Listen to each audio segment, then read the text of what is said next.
Desde el edificio bicentenario de Canal 12, transmitiendo en vivo Hechos Estelar con Roxana Webb, Armando Godoy, Pamela Celaya y Esmeralda Ayala. Muy buenas noches, ¿cómo están? Qué placer poderlos saludar. Bienvenidos a la emisión estelar de Noticiero Hechos a través de la señal de Canal 12. Hoy sí podemos decir equipo completo, ya está con nosotros Roxana. Un poquito engripada, Roxana, pero qué bien que ya estés con nosotros y feliz cumpleaños. Muchísimas gracias, ayer vi su saludo, qué bonito. Muchas gracias a ustedes y a todo el equipo y por supuesto a toda la gente linda que me escribió. Es un gusto estar con ustedes acá de regreso, por supuesto con las noticias más importantes. Buenas noches, Armando, amigos televidentes, y también le vamos a dar la bienvenida en esta emisión a Pamela y Esmeralda, quienes nos tienen sus respectivos adelantos. Buenas noches, compañeras.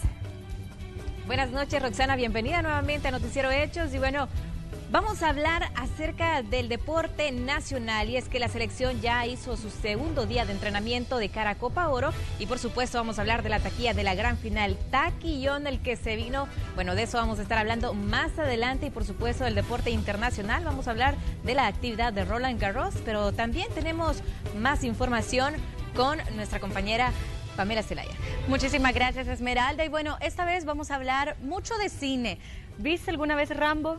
Me encanta. Bueno, mi papá es súper fanático también de Rambo, y déjenme comentarles que Sylvester Stallone regresa nuevamente a la pantalla grande con sus 72 años y también con Rambo, y tenemos el adelanto hoy acá en Noticiero Hechos para que usted no se lo pierda. Todos los que siguieron esta saga, que fueron fanáticos, que se creyeron Rambo también. Y les mencioné que íbamos a hablar mucho de cine porque también para este próximo 18 de julio esperamos una película bastante bonita, y es El Rey León. Vamos a estarla comentando porque ya sabemos quiénes harán las voces oficiales, y los pósters oficiales se los vamos a presentar acá en Noticiero Hechos. Así que con eso arrancamos. Bienvenidos. Por supuesto, Rambo y El Rey León, buenísimas películas, sin duda vamos a estar a la expectativa. Comenzamos con los titulares, bienvenidos nuevamente. Tenemos un recuento de los daños generados por el sismo de 6.8 grados que sacudió a El Salvador esta madrugada, mientras se mantienen las alertas por la situación de lluvias. Comienzan a llegar al país jefes de Estado y diplomáticos que participarán en la toma de posesión del presidente Nayib Bukele. Deterioro de la mayoría de puestos policiales, desarticulación de grupos élites, la FES, la FIR y el GOPES. También conozca los reclamos del movimiento de trabajadores de la PNC contra los 10 años de gestión del partido FMLN. Una veintena de personas fueron detenidas en Sonsonate, acusadas de amenazar a pobladores para que abandonaran sus viviendas. Tenemos los pormenores de la Operación Radar.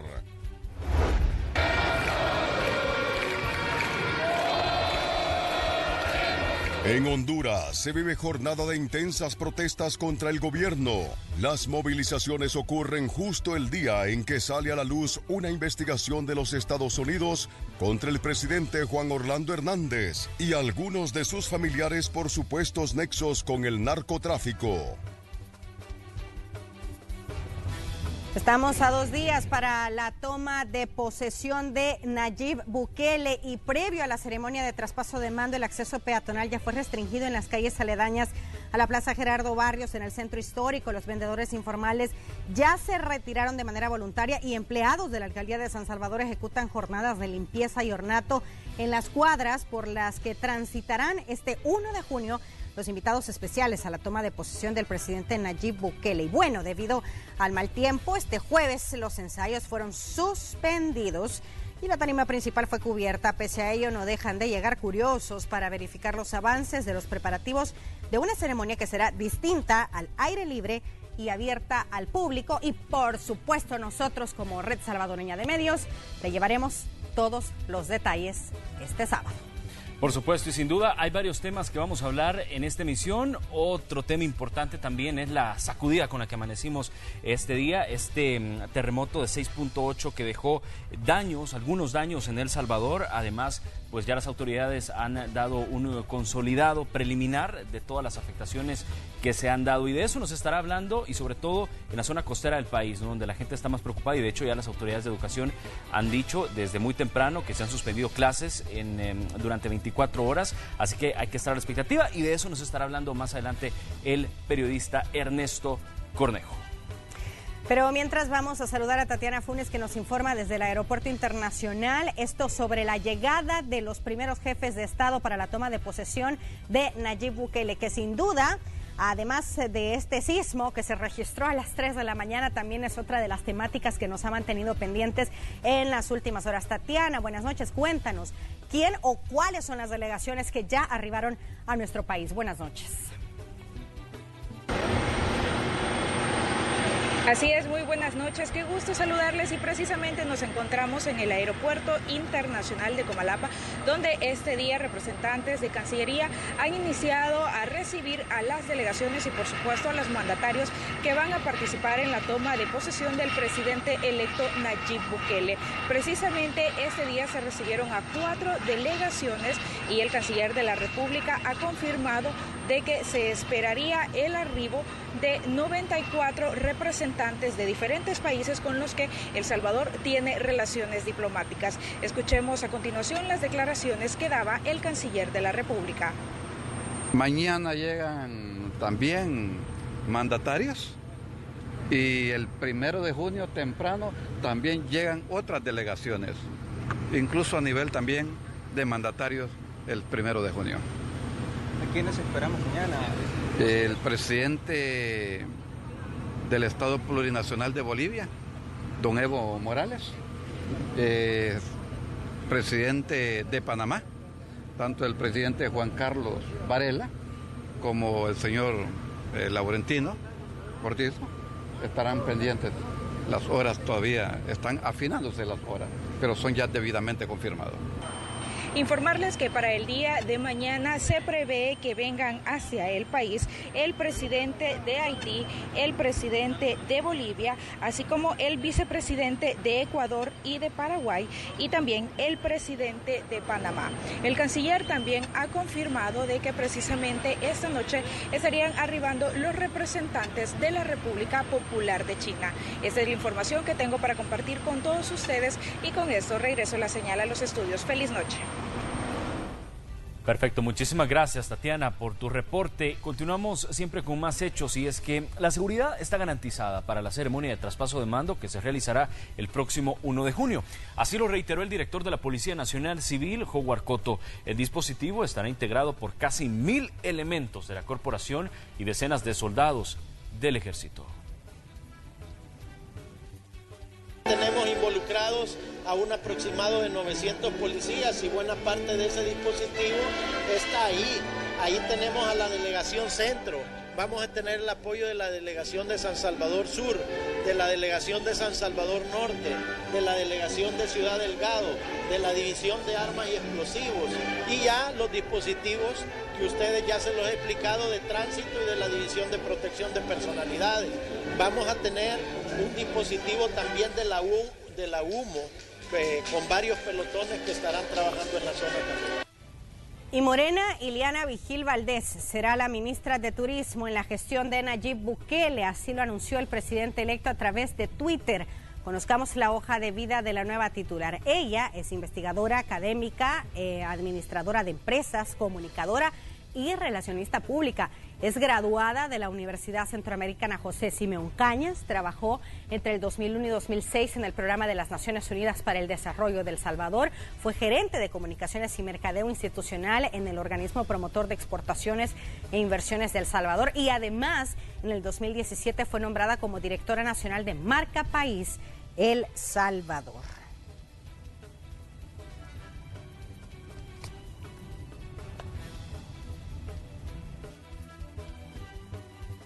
Y vamos a seguir con más temas, contarles que para el movimiento de trabajadores de la PNC hubo un retroceso en el cumplimiento de sus derechos durante los 2 gobiernos del FMLN. Denunciaron que en los últimos 10 años 252 policías fueron asesinados y 1.500 renunciaron a la corporación policial. Aseguraron además que el accionar de las pandillas se incrementó, algo que a su juicio se comprueba con el control territorial y el desplazamiento forzado, a pesar de las acciones impulsadas como el Plan El Salvador Seguro. Deterioro de la mayoría de puestos policiales, desarticulación de grupos élites, la FES, la FIR y el GOPES, eliminación de las regionales, degradación de delegaciones a subdelegaciones, sacamil Puerto de la Libertad, Quesaltepeque. El gobierno levanta la bandera del éxito que ha reducido los homicidios, pero esta es un indicador nada más. Y es un indicador bastante engañoso, porque los homicidios se ven reducidos porque incrementa el número de desaparecidos, dándose el caso de 12 a 10 personas desaparecidas por día. Y saben, continúa en el centro de la polémica la ley de reconciliación que se analiza en la Asamblea Legislativa, pero ¿cuál es el peso que podría tener la condena social contra los responsables de graves violaciones de derechos humanos cometidos durante el conflicto armado? La respuesta en la siguiente nota.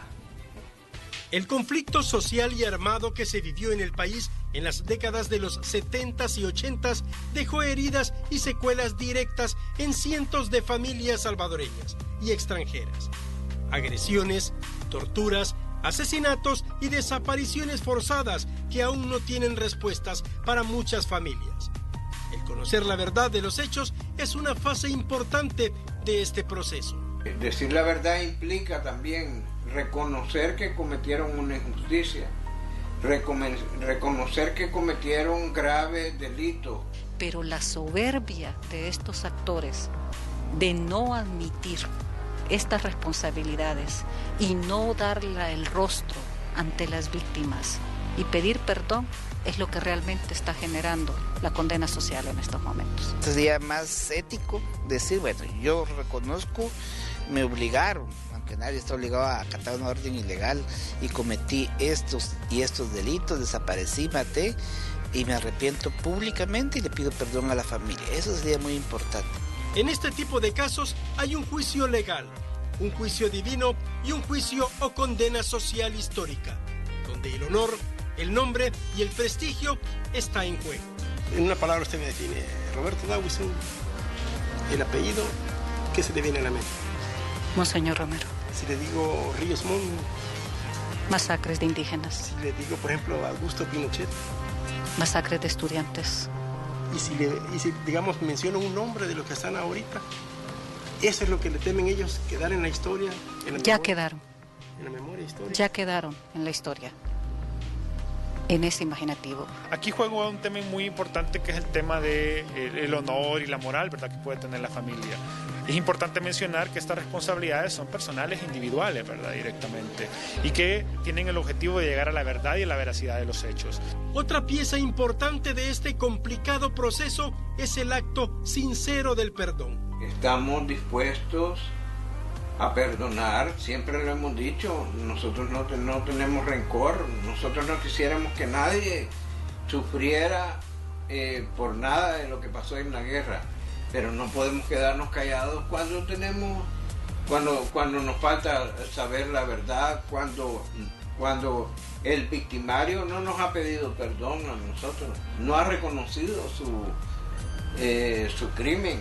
El hecho de poder manifestar que cometió las graves violaciones a derechos humanos también genera un proceso de liberación, ¿verdad? Y de estar en paz al final con él mismo, ¿verdad? Porque claramente una culpa interna tienen que sentir estas personas. La verdad, la justicia, reparación a las víctimas da paso a la reconciliación. Es el esquema que cerraría el círculo de esta parte de la historia de El Salvador. Lo que sí tenemos que tener claro es que si no cerramos adecuadamente este capítulo, estamos acumulando nuevas conflictividades en medio de un conflicto armado que no fue sellado, no fue cerrado de manera adecuada. La guerra exigió sacrificios de todos. La paz nos exige aún más sacrificios de todos, sin ninguna excepción. Y eso nos va a librar, y eso nos va a hacer a El Salvador más fuerte. Eso nos va realmente a reconciliar. Lo complicado del proceso de reconciliación es que muchos de los actores de la guerra y del cese del conflicto armado están vigentes y en posiciones de mando. Con imágenes de Ever Ábalos, un reporte de Luis Alberto López. Pongan muchísima atención a lo siguiente. ¿Quieres aprender a hablar en público? ¿Eres vocero de una empresa? ¿Quieres aumentar las ventas de tu negocio propio?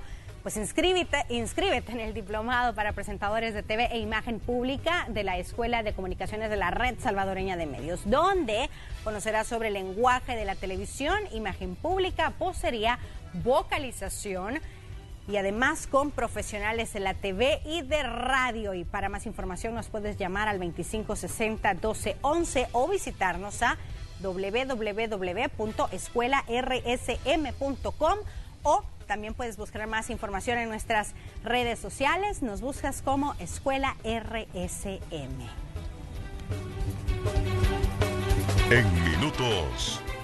Uno de nuestros equipos constató los daños provocados en las costas salvadoreñas por este fuerte sismo de 6.8 grados que sin duda a muchos salvadoreños les asustó hoy en la madrugada. De eso hablamos al regresar.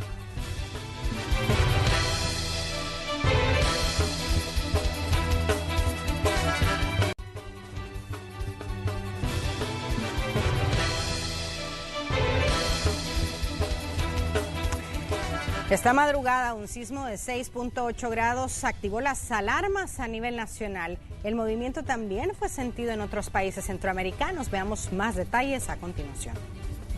El reloj marcaba las 3 de la madrugada con 3 minutos, cuando El Salvador fue estremecido por un sismo de 6.8 grados en la escala de Richter.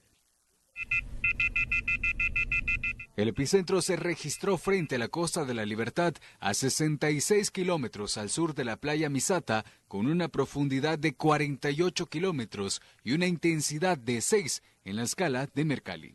Y básicamente ha generado un impacto muy fuerte y mucha preocupación porque se sintió en varias intensidades, 1, 2, 3, que es la zona sur del Departamento de la Libertad, La Paz, Sonsonate, mucho más fuerte, las otras zonas aledañas un poco menos fuertes, pero a nivel nacional fue sentido.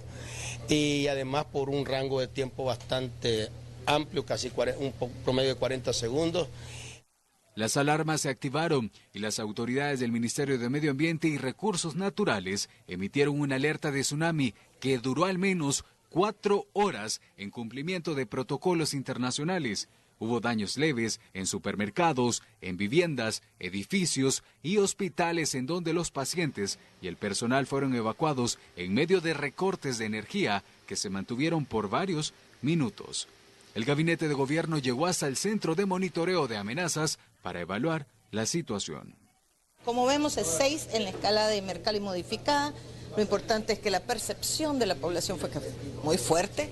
Hombre, todos salimos de nuestras casas, aunque el daño potencial es leve. Estamos esperando daños en viviendas vulnerables, en viviendas de bajareque, adobe, mal construidas, con malos códigos sísmicos. Nos mantenemos en alerta y vamos a seguir en alerta. Aunque no se registró alejamiento del mar ni olas de gran magnitud en las playas del Puerto de la Libertad, los miembros de Protección Civil, Bomberos de El Salvador y organismos de socorro previnieron a los habitantes y les indicaron las rutas de evacuación que deben seguir en caso de un tsunami. Recorremos lo que es la playa y sus alrededores para alertar a la población, ¿verdad? Alertar por cualquier situación de tsunami o oleaje incrementado que se pueda dar en el momento. Las clases en la franja costera salvadoreña fueron suspendidas por 24 horas ante posibles afectaciones en la infraestructura de los centros educativos, principalmente de los departamentos de La Libertad, San Salvador, Sonsonate y La Paz. Mientras que el paso en la carretera Los Chorros fue cerrado de manera preventiva y luego habilitado, tras realizar las inspecciones y evaluaciones pertinentes. Así lo explicó Eliud Ayala, ministro de Obras Públicas.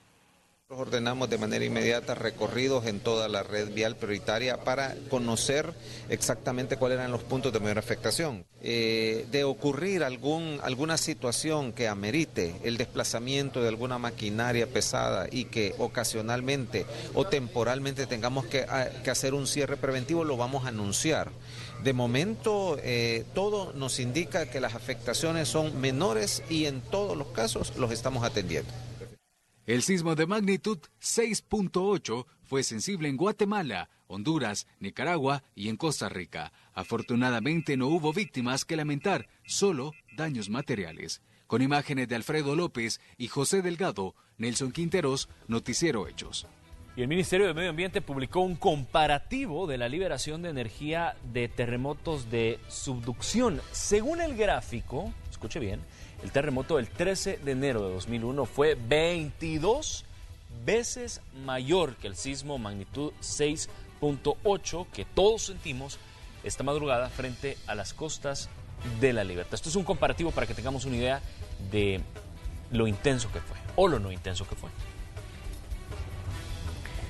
Y en costas salvadoreñas, específicamente en la playa La Puntilla, se reportó la formación de una grieta tras el sismo. Ernesto Cornejo nos informa. Ernesto, buenas noches. Adelante. Buenas noches, Roxana, y buenas noches a los amigos televidentes de Noticiero Hechos. En efecto, en alerta están los habitantes de la playa La Puntilla, esto en el departamento de La Paz. Luego del sismo sentido en horas de la madrugada de este jueves de 6.8, las habitantes de ese lugar pues observaron una grieta de aproximadamente 50 metros de largo. Es lo que usted está viendo en sus pantallas, que se formó luego de que se registrara este movimiento telúrico. Los habitantes y comerciantes del lugar mostraron su preocupación porque han mencionado ellos que es primera vez que se registra un hecho como estos en el lugar. Escuchemos parte de las declaraciones de una de las habitantes que nos comentó la situación que ellos vivieron en horas de la madrugada de este jueves. Los asustamos un poco, ¿verdad? Porque me acuerdo que no pasan todos los días eso, pero sí los asustamos bastante, pero gracias a Dios no pasó nada. La gente ha dado alerta de tsunami, pero gracias a Dios no pasó nada. Todo estaba en calma. Mire, el mar, el comportamiento que tuvo luego del sismo. Fíjese que sí, se oía bulla del mar cuando el mar está bravo, pero gracias a Dios no. El mar todo estaba en calma, sí. Hasta el lugar también llegaron técnicos de Protección Civil, como también del Ministerio de Medio Ambiente y miembros de los diferentes cuerpos de socorro a nivel nacional para brindar asistencia ante cualquier emergencia. Recordarles que se han tenido réplicas luego de este sismo que se dio en horas de la madrugada de este día. Escuchemos parte de las declaraciones de uno de los técnicos que llegó a verificar las condiciones de esta grieta y la profundidad. Él explica brevemente de por qué se formó esta grieta en ese lugar. Estas grietas son producto del sismo. Básicamente, cuando se movió la tierra, del lado de mi derecha, tenía el macizo de tierra que conforma la Costa del Sol. Del lado de mi izquierda tenía la salida al mar, un sólido de agua que no restringió el movimiento hacia ese lado. Entonces, cuando se empezó a mover, no halló resistencia para aquel lado y conformó las grietas paralelas al mar, paralelas a la salida del estero, que son las que se aprecian. Es producto del sismo, o sea, el sismo sí se sintió fuerte en esta área. Informarles, amigos televidentes, que el comercio por el momento en la zona se ha paralizado. Esto luego de la situación que se ha generado este día en ese lugar. De igual manera, ellos han mencionado que estarán pendientes a las decisiones que las autoridades de Protección Civil tomen en las próximas horas en torno a esta situación y si hay evacuaciones o no. Por supuesto, nosotros vamos a estar pendientes porque también las autoridades del Ministerio de Medio Ambiente han anunciado lluvias que pueden afectar al sector costero del territorio nacional. Esta es la información, amigos televidentes y compañeros en los estudios que tenemos hasta esta hora de la noche. Muy bien, muchas gracias por tu reporte. Buenas noches. Buenas noches. Y después del sismo del edificio de la Asamblea Legislativa se encuentra bajo supervisión. Resultó con más daños. Veamos cuál es la situación. Aquí nadie va a ingresar. Van a ingresar aquí queriendo pasar para allá, pero ahí... O sea que aquí no hay paso para ningún lado. Exactamente, podemos pasar. Nuevamente las alarmas se encendieron en la Asamblea Legislativa por el potente sismo de casi 7 grados que dañó aún más el edificio administrativo. Los daños se percibían a simple vista, grietas en varias partes de la infraestructura. Observen acá. Este es de lo que ha pasado, del movimiento, miren. Miren. Está despegado todo, ¿eh? Sí. Está bastante despegado. Eso es de lo que pasó. Eso es de lo que pasó hoy en la mañana, el temblor. Ahí es donde se unen los dos edificios. Cabal, sí. En este no hay problema. Sí. Aquí no. El problema es acá, todo esto. El otro. Todo esto de 8 niveles. Buenos días, solo marcar y hacia afuera. Después de una evaluación de la Unidad de Salud y Seguridad Ocupacional, se decidió suspender las actividades en el edificio dañado y se le permitió el ingreso a los empleados únicamente para marcar su hora de llegada. Sus faenas laborales están en constante zozobra. Temen que ocurra una tragedia. Un poco fregado, porque el problema aquí es que vemos más de 1.200 gentes trabajando. Imagínense, se cae este edificio, después lo que viene, si no se previene, son irresponsabilidades que caería desde el presidente para abajo. Entonces la gente comenzaría a hablar, ¿qué irresponsabilidades? La estructura quedó dañada desde el año 2001 y fue declarada inhabitable. El presidente Norman Quijano dice que han tomado medidas para disminuir el peso en el edificio. Fue construido en la década de los 70 para una capacidad de 170 personas, pero en la actualidad más de 2.000 laboran en este lugar. Después de una supervisión se conocerá un informe. Mientras no sea sometido primero a evacuarlo y a una profunda reparación que puede costar millones y que también debe de tomar muchísimo tiempo, lo más importante es salvaguardar la vida del personal, y por eso es de que estamos ya varias oficinas que están albergadas en otras instalaciones. Hemos encontrado algunas evidencias diferentes a las que habían anteriormente. Algunas un poco más pronunciadas, pero como le digo, es una investigación preliminar. Ya cuando tengamos ya toda la información oficial, pues vamos a darla. Desde el año 2015, la Asamblea obtuvo un préstamo por $32 millones para la construcción del nuevo edificio. Sin embargo, los trabajos aún no han iniciado. Con imágenes de Juan Castellanos, Raúl Hernández, Noticiero Hechos. En la Universidad de El Salvador, el rector Roger Arias suspendió clases en las facultades de Ciencias y Humanidades, Economía, Odontología y la Rectoría debido a los daños en la infraestructura de varios edificios a raíz del sismo de esta madrugada. En los edificios que albergan a cientos de universitarios se observan grietas de considerable tamaño. Las autoridades realizarán las evaluaciones para determinar si es seguro que los estudiantes retornen a las aulas en las próximas horas. Y esta tarde Protección Civil notificó que en la zona costera por 24 horas más se mantendrá la suspensión de clases en 950 escuelas. En al menos 28 se registraron daños, algunos de consideración. El viceministro de Educación, Francisco Castaneda, solicitó a los directores de instituciones educativas privadas flexibilidad de horarios para evitar poner en riesgo a los estudiantes en otro sismo de gran magnitud. Y hasta esta hora de la noche se registran a nivel nacional 32 réplicas, de las cuales 20 han sido sentidas por la población. Las magnitudes oscilaron entre los 3.5 hasta 6.8. El sismo principal que se localizó en La Libertad a las 3 de la madrugada. No se descarta que réplicas de mayor o menor intensidad continúen el resto de la noche. Más resumen de noticias nacionales a continuación. Mediante la operación Radar en Sonsonate, la policía detuvo a una veintena de supuestos miembros de estructuras criminales acusados de homicidio agravado, privación de libertad, violación y limitación ilegal a la libertad de circulación. Es decir, que supuestamente amenazaban a la población para que abandonaran sus viviendas.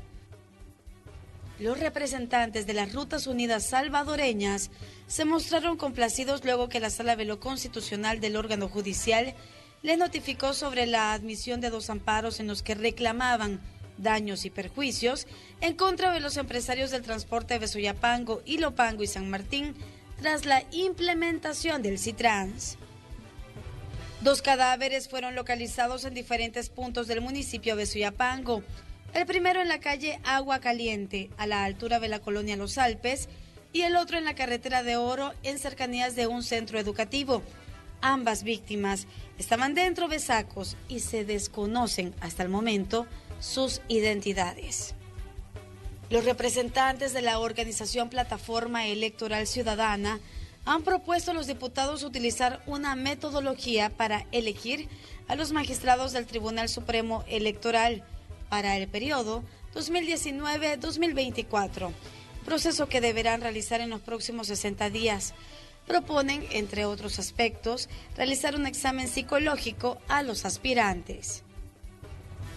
Y esta es una noticia que compartimos con mucha alegría. Hace algunos meses nuestro compañero Julio Guevara nos presentó la historia de un joven que elaboraba y vendía buses de cartón para pagar la universidad. Su nombre es Rafael Mena, originario de Soyapango. ¿Y qué creen?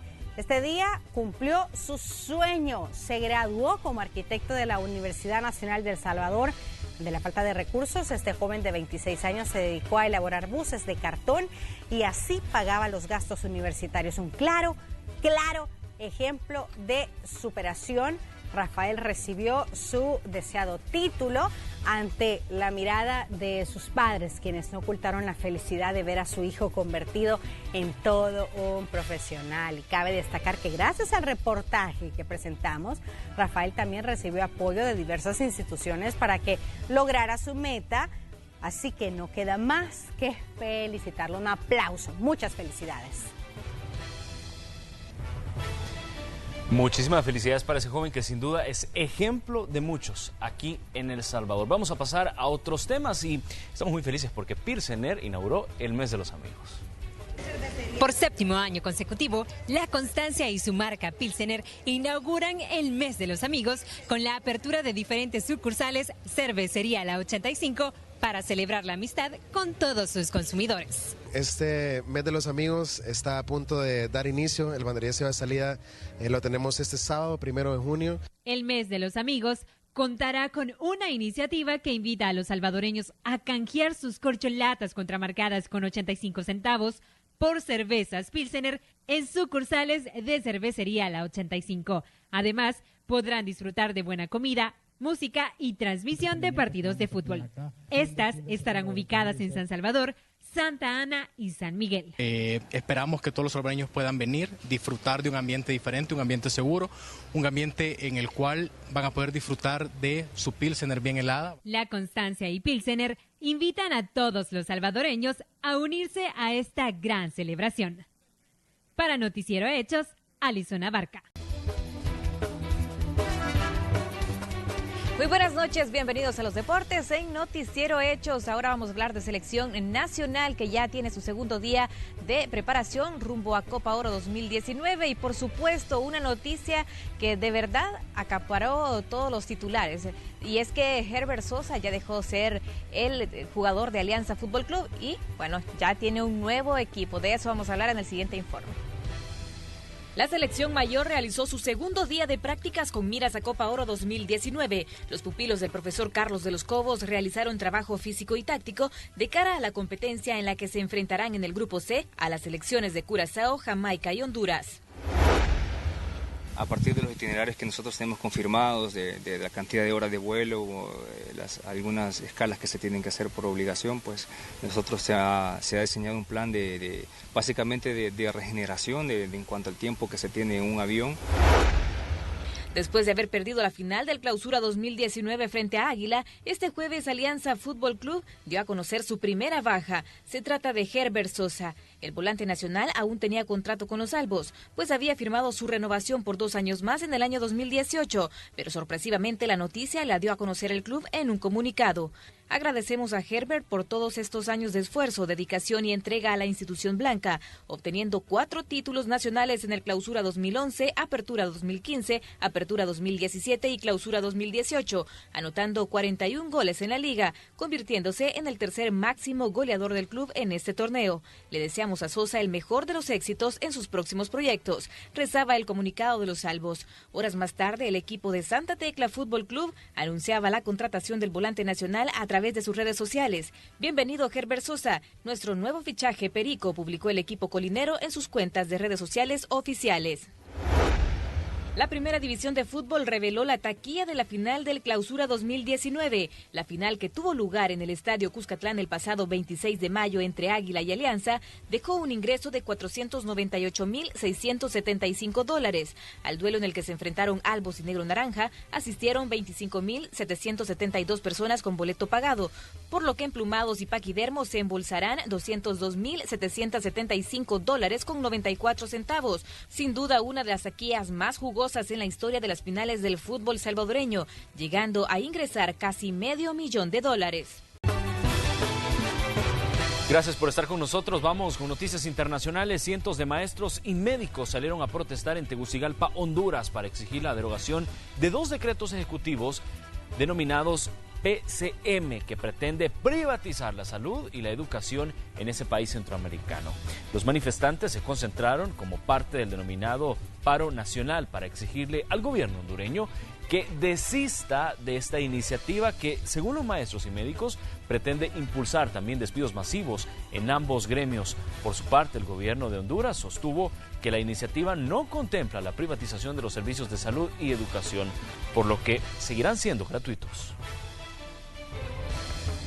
Vamos a seguir hablando de temas relacionados con Honduras, y es que documentos de una corte federal estadounidense revelaron que la Administración para el Control de Drogas de los Estados Unidos, la DEA, investiga al presidente hondureño Juan Orlando Hernández, a familiares y a sus asesores más cercanos.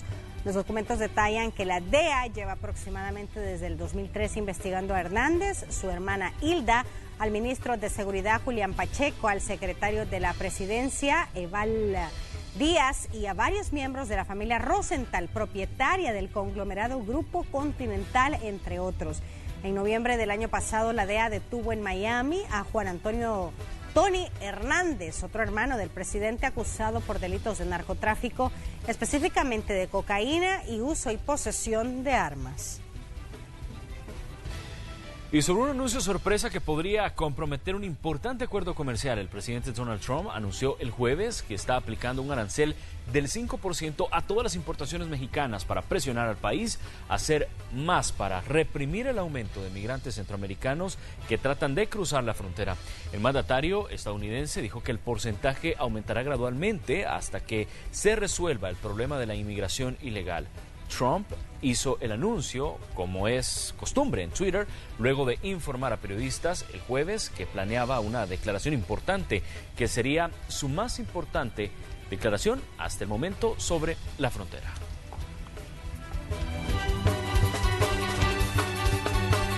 La verdad, y sobre todo por el conjunto de voces, ¿no?, claro, que le van a dar muy vida bueno a estos animales. Ay, Hakuna Matata. Es como hay Timón y Pumba. Y bueno, Rambo, para todos los que han seguido esa... Yo no había nacido en 1982, pues, pero para todos Pero tiene los que público lo han como seguido, Esmeralda, público sí, femenino, esas claro, películas así de guerra y fuerza. Así es, se va a enfrentar a narcos mexicanos, algo así va a ser la trama de Rambo, así que pendientes para el 20 de septiembre. Bueno, y con esos 2 trailers nosotros nos vamos a despedir. Muchísimas gracias por habernos acompañado. Buenas noches.